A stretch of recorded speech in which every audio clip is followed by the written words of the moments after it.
All right, guys, welcome back to my channel. Today, we're going to be talking about What If Episode 3, the one with Nick Fury. I don't know the title, but here we have... It's if the Earth lost its mightiest heroes. Yeah, there we go.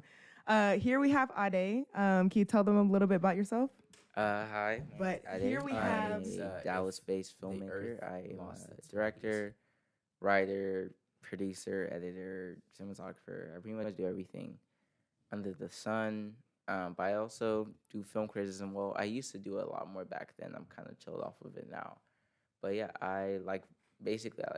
I like the creation of films and video and whatnot. So yeah, that's me.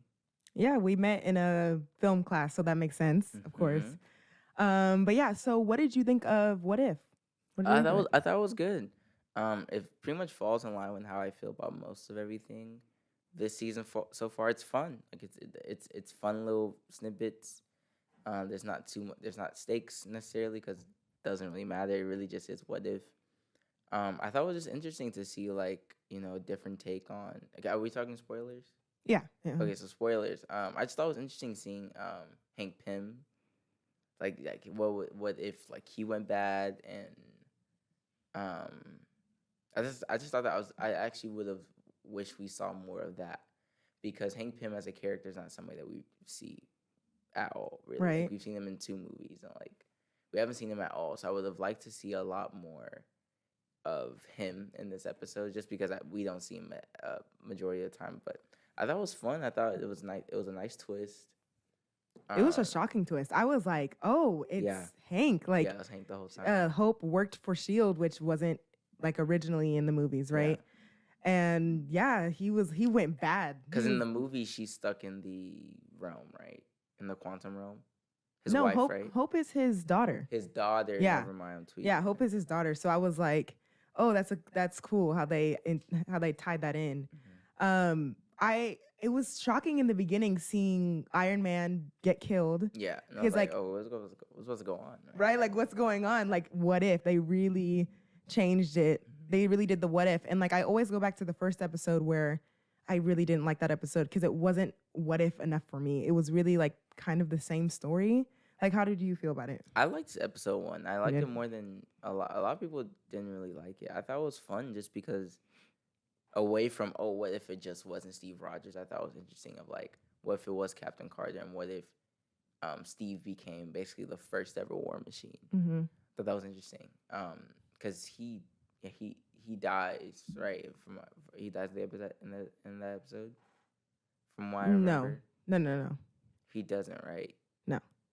She goes into the little thing, octopus thing, and he's obviously dead by that point, quote unquote. Well, yeah. And Bucky obviously wouldn't have been Winter Soldier and stuff like that. I thought it was a genuine twist. I do understand what you mean. It wasn't what if enough. It still ended up somebody becoming Captain America, right? Versus episode 2 was episode Star-Lord, 2, yeah.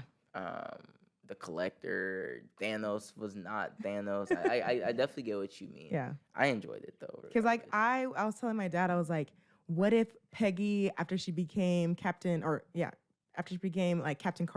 she was like, actually, Steve, I want to be with Stark. It'd been cool if she was like, we're done. And they had that relationship and she didn't go back and she didn't get frozen or something like that. And they have their life or I don't know, something different. But then that leads me to, do you think that these stories are going to be connected to a big finale at the end? No? I feel apparently it's canon, but what does that really mean?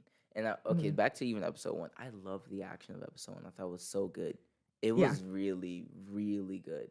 And just overall in the 3 episodes we have, I love the animation style. It's kind of like a variation of this 2D, 3D style that is reminiscent of the Tron animation. I know that show did not get watched by a lot of people, but if you know the Tron show, I believe that was 2011, 2012, the similar style, things move, but not as much. I love it all. So when we're talking about what else we could have done just with Agent Carter, I think it's gonna be interesting because potentially I think they are kind of setting up seeing her again in another episode. I think we are gonna see her probably in that Tony episode. Oh, okay. I think so. More than likely. In this episode kind of alluded to seeing her again. So I'm excited to see what they do. I'm gonna be surprised if they tie tie it back together. I mean, it's Marvel. Like It just seemed like everything is gets tied back. right. Everything always wanted to be connected, but like it seems like it's going to be like something at the end because there's now like teasers at the end where it's like Captain Marvel came in and then like the end of Star-Lord's who came at the end? I forgot. Ego. Yeah, Ego. Peter Quill. Yeah. So I'm like, what's the big thing? Or we're gonna see people again in other episodes, like you said. So it's like, I don't know. Yeah, I'm just excited to see the rest of it.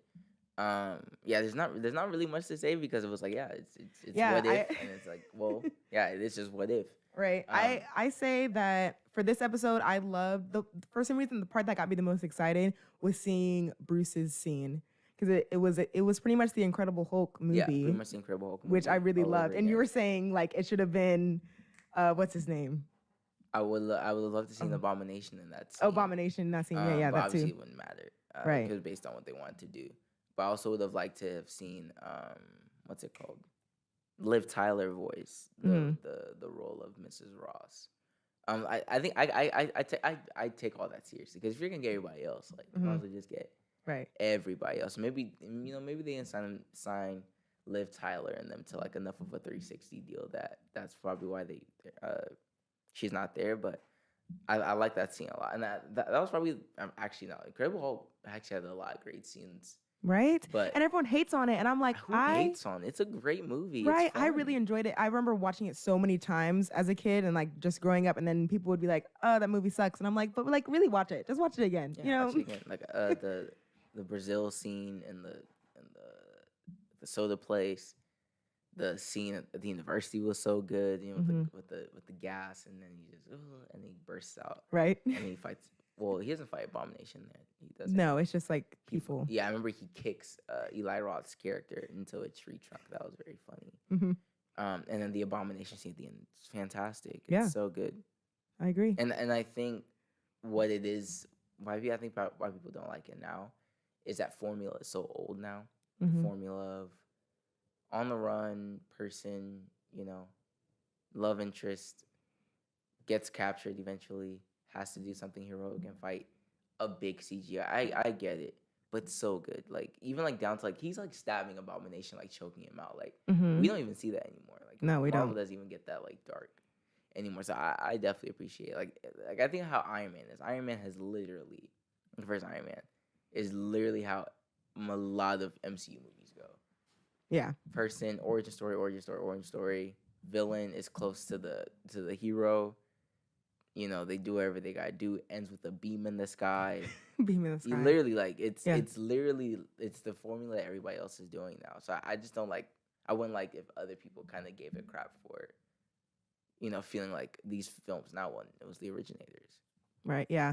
No, I agree. I liked Incredible Hulk, and there's people out there that are like, I've watched every movie except for Incredible Hulk. I'm like, that's crazy, and especially because that one's more important than no offense, Captain Marvel or Thor: The Dark World is really only important for the ether. Like there's for the Power Stone. Incredible Hulk is a way more, in my opinion, way more interesting story and matters more because of the end credit scene. That's when I think Tony Stark comes up to General Ross and is like, I want to start the Avengers Initiative.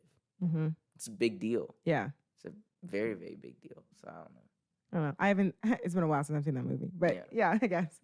I guess that's it for What If episode 3. I really enjoyed it. I give it I think give it like because I gave episode 2 a 10 out of 10. 10. I know I usually don't give out 10s. I gave Infinity War a 10, and I give What If episode 2 a 10 because it's just like I can't find anything that I didn't like in that episode.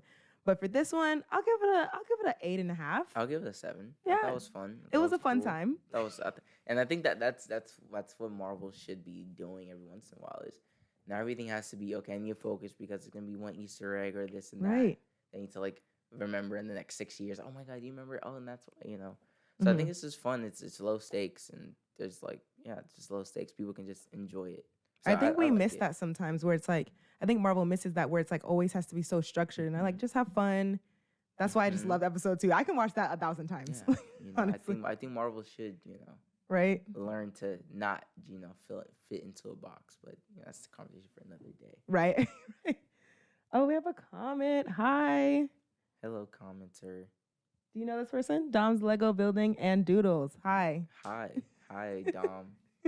You're amazing. All right, even though I don't know you, I know you. You're Right. amazing. Okay. So do you want to talk about the Spider-Man trailer